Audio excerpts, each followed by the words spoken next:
Hello guys, thank you for joining in, and really sorry about that delay. Let's begin the class with our Shanti mantra. Om Sahana Bhavato Sahano Bhunakato Sahaviryankara Vavahai Tejasvinadaditamastu Mavida Vishavahai. Om Shanti Shanti Shanti.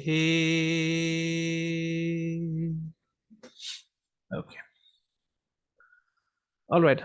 So in the last class, we had actually discussed about the two patterns of Kala Sarpa. Okay. The first pattern is known as the Anuloma, which is of course the classical Kala Sarpa. And then there is the, Anuloma means all the planets are moving towards Rahu. Okay. And then there is another pattern which is known as the Viloma pattern. Okay. What it means is all the planets are moving towards Ketu. Okay. So some authors, they call it as Kala Amrita as well. Okay. So now we actually look at the, how the planetary avasthas influence this yoga, the Kala Sarpa yoga. Okay. So we have done an avasthas in our, in our preliminary or basic foundation class on Vedic astrology. So simply translated, avastha means a planetary dignity. Okay. Like, when we say a person has certain qualities, okay, we actually acknowledge the presence of both positive or negative qualities. Okay. So similarly, avasthas, they are reflective of the strength or weakness of planets. Okay. So in terms of positivity, planets are considered strong when they are in their own sign, when they are exalted, you know, when they have digbala, and when they are retrograde. Okay. So in my experience, retrograde means super strong. Okay. A retrograde planet becomes 3 times more stronger. All right. So a benefic planet becomes more benefic if it is retrograde, and a malefic planet becomes more malefic if it is retrograde. Okay. So we can have a session on retrogression and combustion later on. All right. And then we know that the moon is strong when it is on the, on the waning side. That means on the side of Purnima, on Krishna Paksha. Okay. And on the flip side, planets are sorry, Shukla Paksha, not Krishna Paksha. Okay, and on the negative side, planets are considered weak when they are debilitated, when they are combust, or when they are in planetary war, which is also known as Graha Yuddha. Okay, and the moon, of course, becomes naturally weak when it is in Krishna Paksha. Okay, that means when it is moving towards the darker half. All right. Now, the question is, does Kala Sarpa influence any of these avasthas? Okay, but before we answer this question, we have to first establish some basic parameters. Okay, so we have studied about 4 types of Kala Sarpa. So in this discussion on the influence of Kala Sarpa on the avasthas, we will actually take only the classic case of Kala Sarpa. Okay, where Rahu and Ketu are alone and no planet is together with Rahu and Ketu. So that is the, the most intense form of Kala Sarpa that we have studied in the last class. Yes.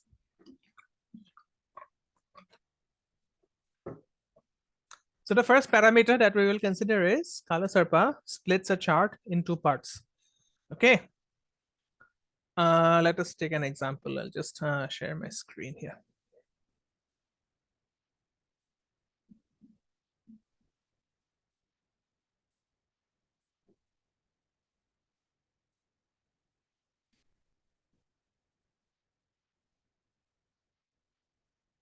Okay, so I hope you can see the screen.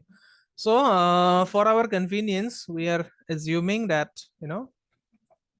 Rahu is in Gemini and Ketu is in Sagittarius. Okay, so basically we are saying that, Kala Sarpa splits the chart into 2 parts like this.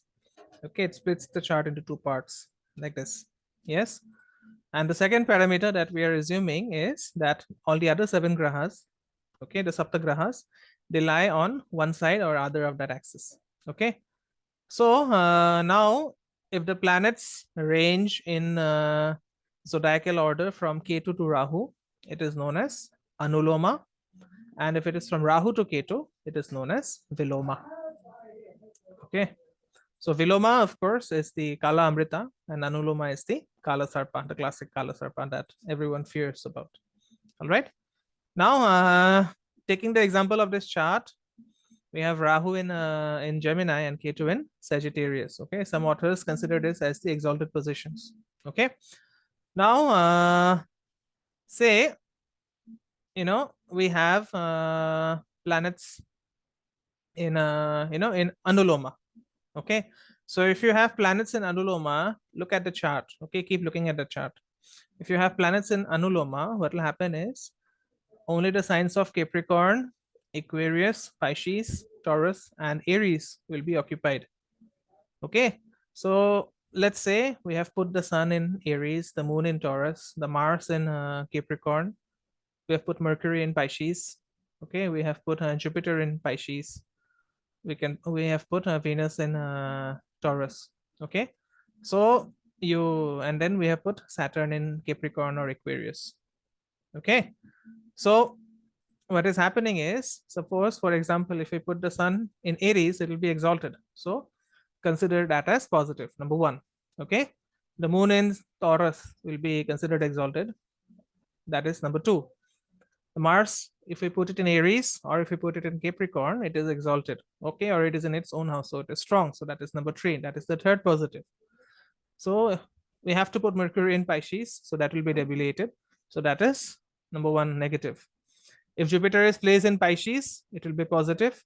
If it is placed in Capricorn, it will be negative. Okay, so let's, for the sake of simplicity, let's say Jupiter is placed in Capricorn. Okay, and then Venus is placed in Taurus, or if it is placed in Pisces also, it becomes exalted.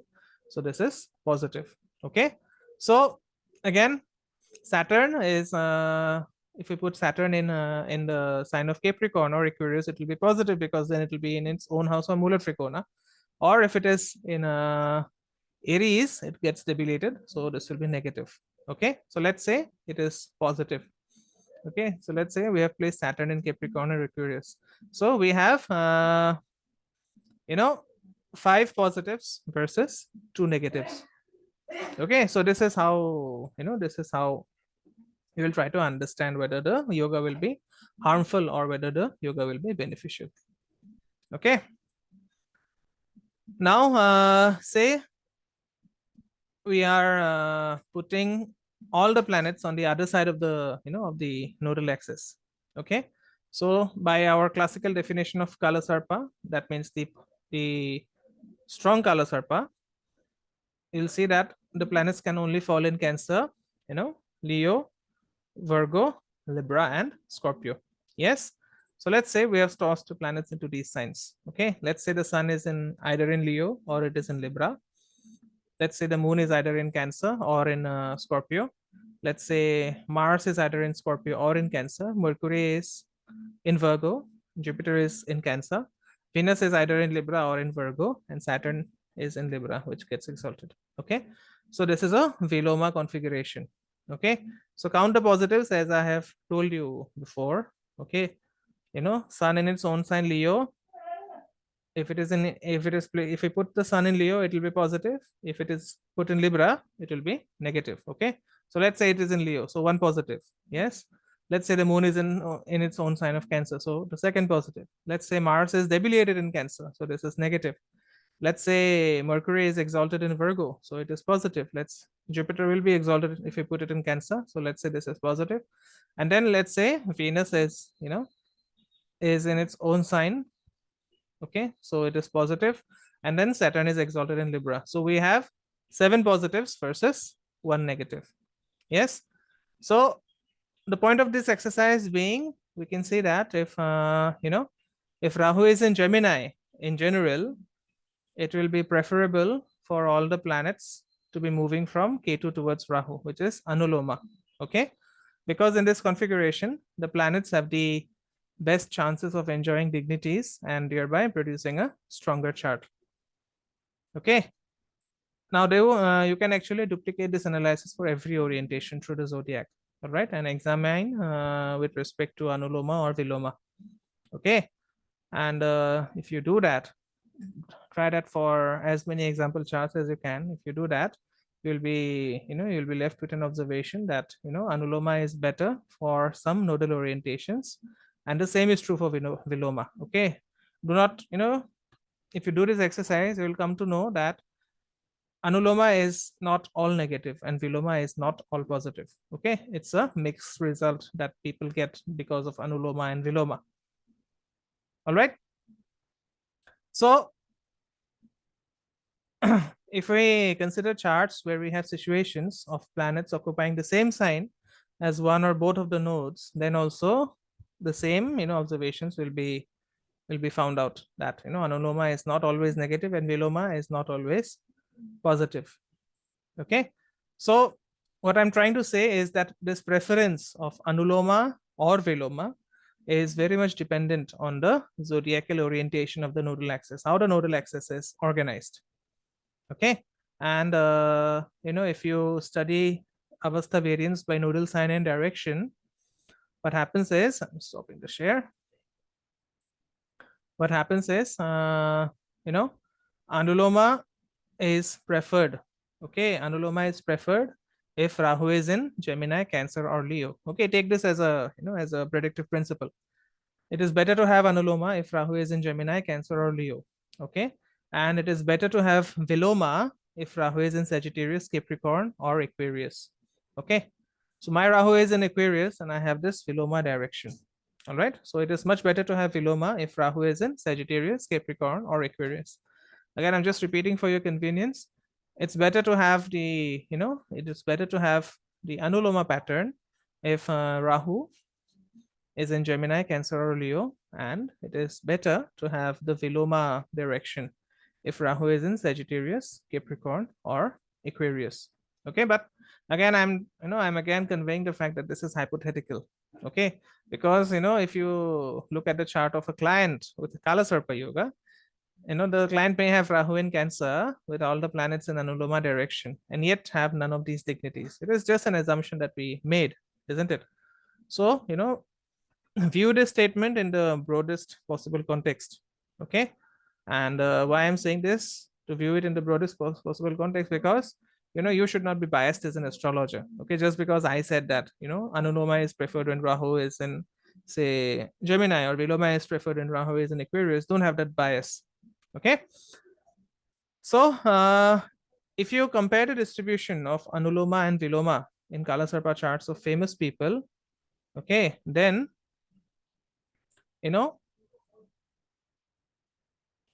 viloma has a, as I have compared viloma, that means the Kala Amrita has a better record. Okay, that means people with viloma pattern have done better as compared to those with anuloma pattern. Okay, so what I'm trying to say, or what I'm trying to suggest, is this viloma pattern, it offers the native some slightly better chances of becoming renowned in one's own field. Okay, but then the margin is very, very less. Okay, the margin is very, very less. So what I'm trying to imply is that nothing about about Kala Sarpa is black and white. Okay, it's a very gray area, and we're trying to throw light on that gray area. Okay, so that is why it is called jyotish. Yes, you're throwing the light of the sun in certain areas of the chart. Yeah, so any questions still here? This is heavy stuff. Okay, so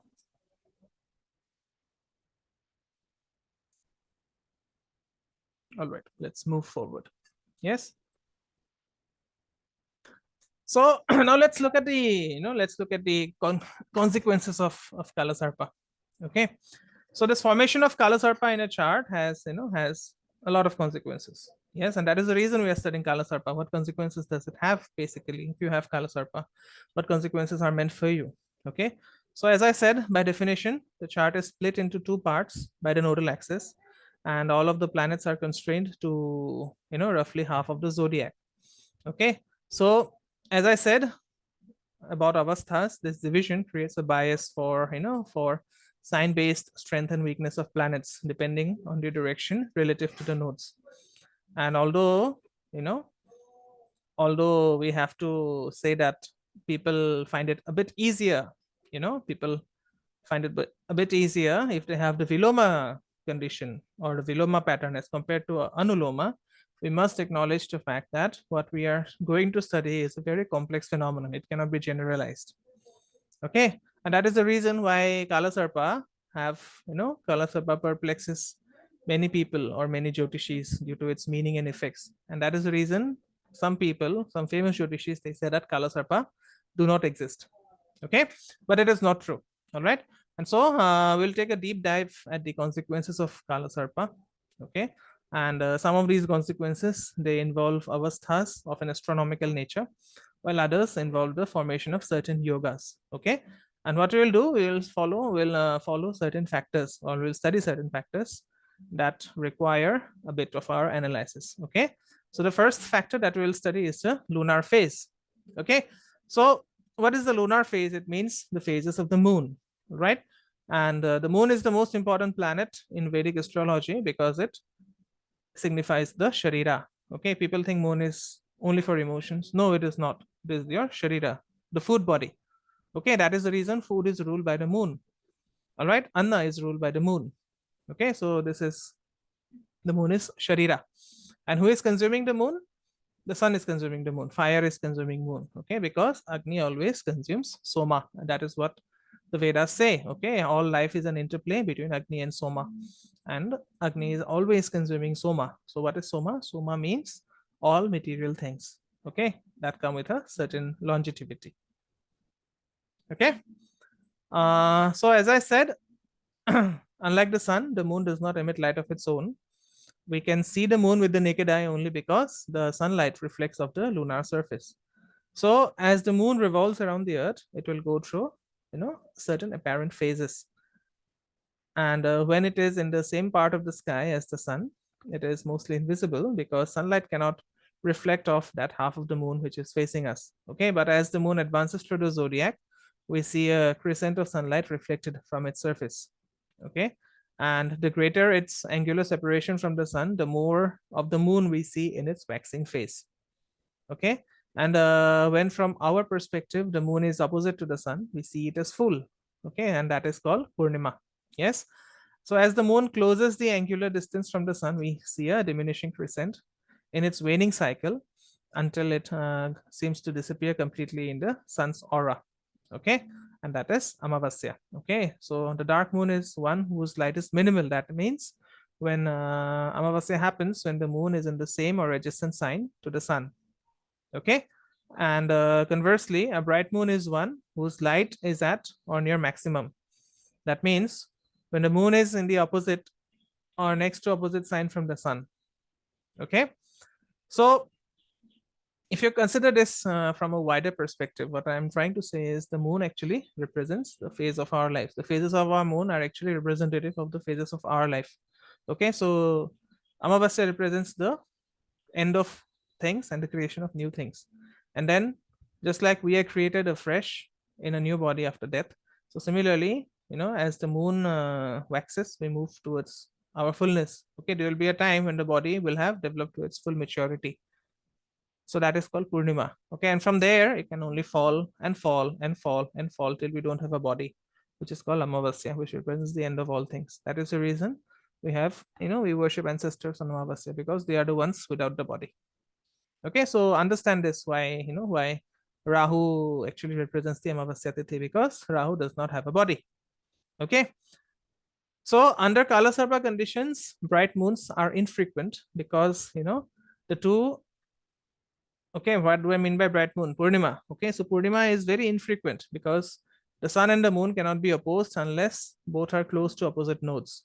Okay, and Amavasyas, people born under Amavasya, they are more frequent under Kala Sarpa because the two luminaries are restricted to just half the zodiac. Okay, so if we count the signs inclusively from one luminary to another, a full moon occurs when the reciprocal count is 7/7. Okay, but what is 7? What is reciprocal count? It means from one to the other in either direction. Okay, from either Purnima to Amavasya or from Amavasya to Purnima. But the moon is still bright or fullish when the count is 6/8. Okay, on the other hand, a new moon occurs when the count is 1/1. All right, But when the count is 2 by 12, the moon is, the moon is still dark, either waxing or waning. Okay, so what it means is Kala Sarpa has a very definitive effect on the phases of the moon. Okay, it has a very definitive effect. And what we can actually see if you study charts having classical Kala Sarpa, and those charts have a certain bias for the Amavasya moon as compared to the Purnima moon. Okay, so what it implies is people with Kala Sarpa charts, they generally lack one source of planetary strength. Okay, and that is the bright moon. And since the moon is the karaka for the mind, the sensory mind, it actually suggests some kind of dysfunctionality. Okay, either mental or emotional or physical. Okay, and that this functionality may impact the native for a lifetime. Okay, so what I'm saying is, if a person is born in Amavasya, not only the moon suffers, even the houses ruled by Jupiter, they don't give you good results. Okay, it is very late. If you don't do remedies, the houses ruled by Jupiter will not give you good results if you are born in Amavasya. Okay, so this is the reason. Okay, this is the reason why people consider Kala Sarpa as a dosha rather than a yoga. Okay, this is the reason that Kala Sarpa has a great preference for the Amavasya moon and not for the Purnima moon. Okay, so just give me a break for a couple of minutes. I'm just returning.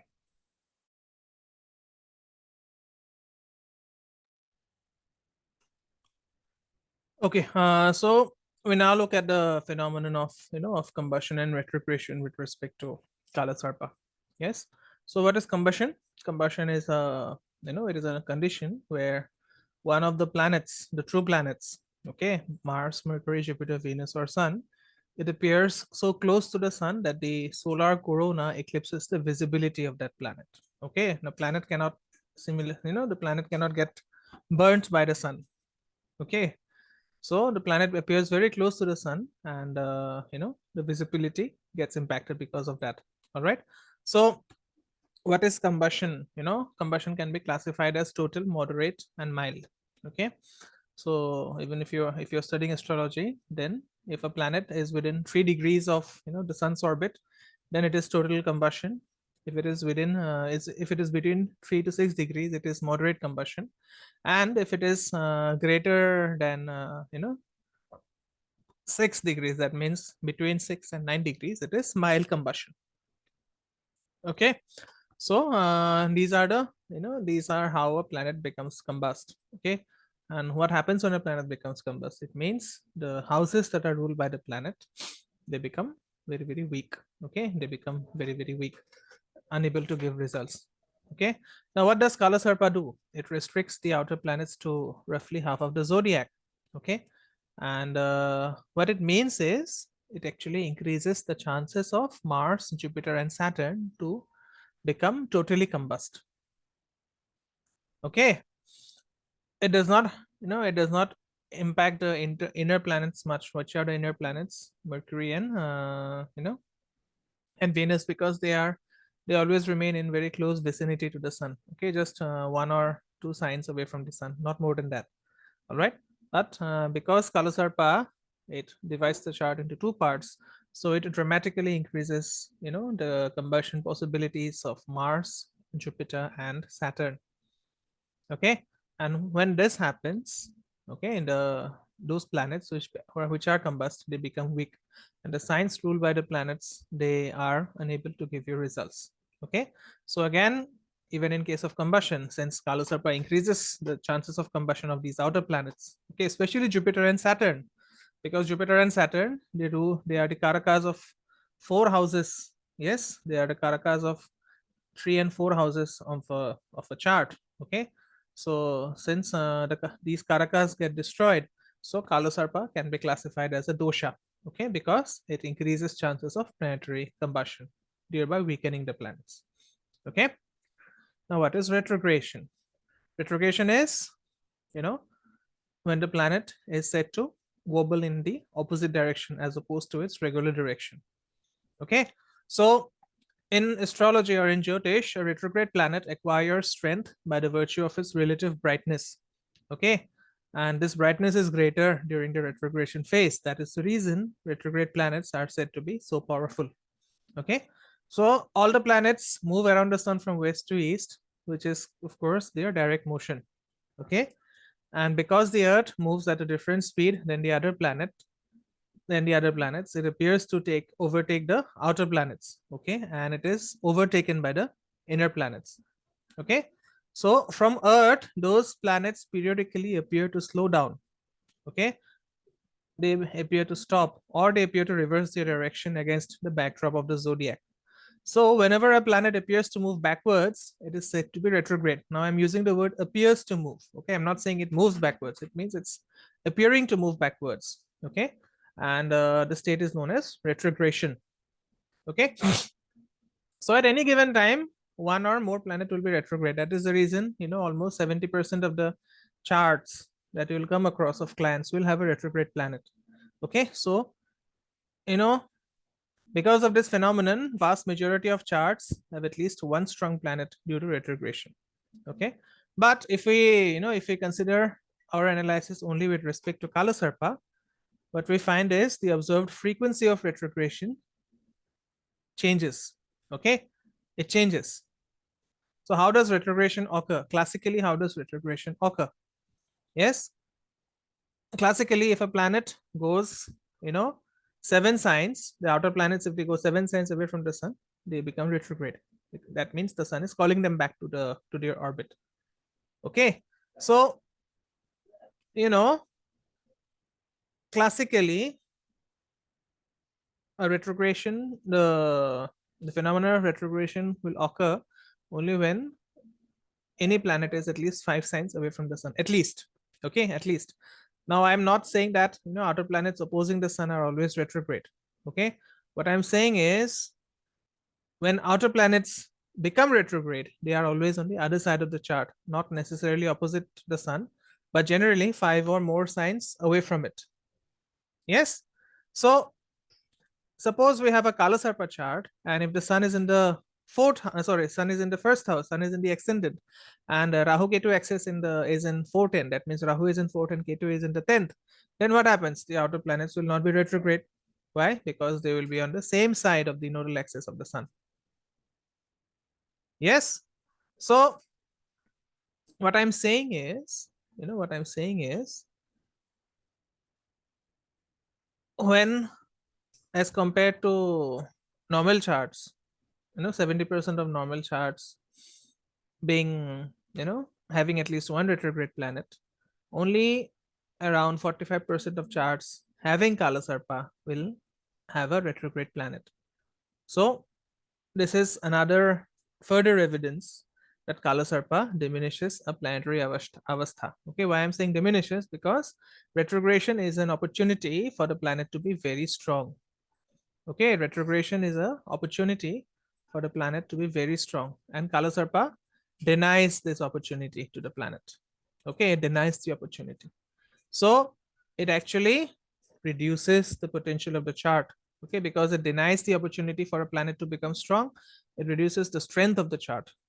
Okay, and as a result, it can again be classified as a dosha, or this is another reason why Kala Sarpa is regarded as a dosha by most astrologers. Okay, now we come to yogas, which are known as Nabhasa Sankhya Yoga. Okay, what is Nabhasa Sankhya Yoga? A yoga that is formed when all the visible planets, excluding Rahu and Ketu, they fall in 7, 6, 5, 4, 3, 2, or even 1 sign. Okay, so if more than 3 planets occupy a single sign, it is known as Grahamala. Okay, it is known as Grahamala. So in an average chart, which is without Kala Sarpa, all the planets, they enjoy a free range of 12 signs. But in a Kala Sarpa chart, they're restricted to only half the zodiac. Okay, so as a result, there is a better chance of a Sankhya Yoga appearing. Okay, because of Kala Sarpa. Yes. Then we have the Veena Yoga. So what is Veena Yoga? It is a yoga that is formed when the visible planets, that means the 7 planets except Rahu and Ketu, they occupy 7 signs, ensuring a balanced individual with multiple interests. Okay, So this makes a native good-hearted and friendly, prosperous, versed in religious scriptures, fond of music and dance, skillful, happy, and a leader who takes care of many people. This is from the Bhavaratnakara. Okay, these features I have put from the Bhavaratnakara. All right. Then there is a yoga which is known as the Dhamma Yoga. So Dhamma Yoga occurs when the 7 planets occupy 6 signs. Okay, it makes the person very liberal, educated, helpful to others, endowed with, many children, and wealth is acquired through legitimate means. The person attains fame and happiness, and is very interested in doing religious, performing religious rites. Okay. Then there is called Pasha Yoga. So Pasha Yoga is formed when the planets occupy just 5 signs, and it makes the native very skilled in, in earning money. Okay, but it makes him or her deceitful. Okay, devoid of virtues. Okay, and also vulnerable to being imprisoned. Okay, especially during the dasha of Rahu or Ketu. So Pasha means bondage. The chain. Pasha means chain. Okay, so you know every time this yoga occurs, the person will cause spiritual detriment by trying to engage himself or herself in worldly activities. Okay. Then there is another yoga which is called Kedar Yoga. So Kedar Yoga forms when the planets they occupy 4 signs. Okay. Again, this is a good yoga as compared to Pasha Yoga. It makes a person truthful, virtuous, wealthy, a benefactor to many people, and successful in in land or real estates. Okay. Now it is also a combination that makes a person very down to earth and not overly ambitious. Okay, so this person will have very balanced physical and spiritual needs. Okay.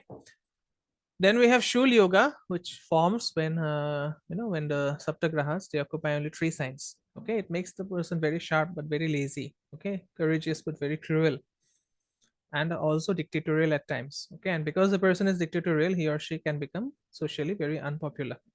Okay, what is Shul? Shul means a spear or a thorn. So it has a potential to make a person a pain in the ass, if I could put it that way. Okay. Then you have the Yuga Yoga. Okay, Yuga means a time span. All right. So if planets occupy just 2 signs, it causes Yuga Yoga. Okay, and this makes the person a heretic. Heretic means he will not believe in religion. Okay, he will not believe in God.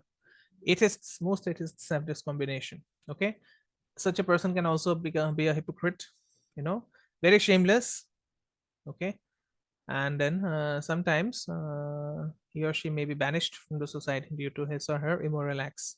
Okay, and this is a very tough yoga to handle because the person will suffer from indecision. Okay, and lots of struggles with regards to wealth.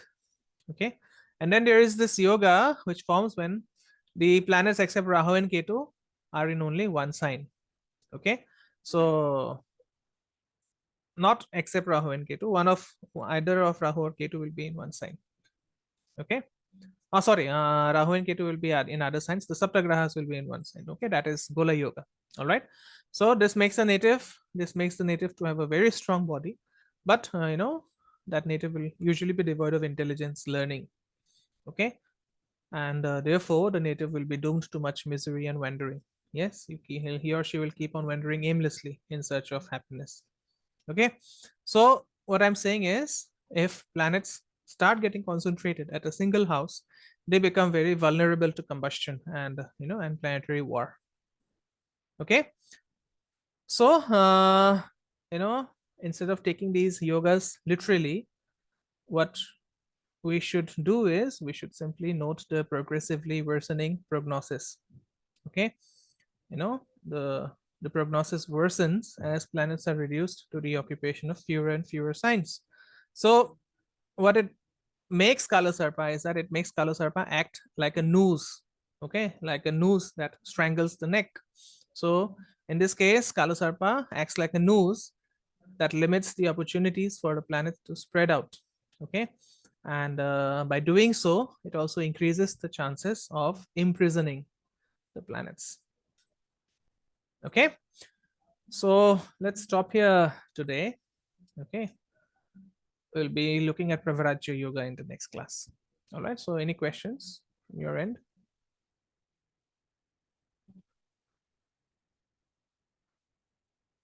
All good now.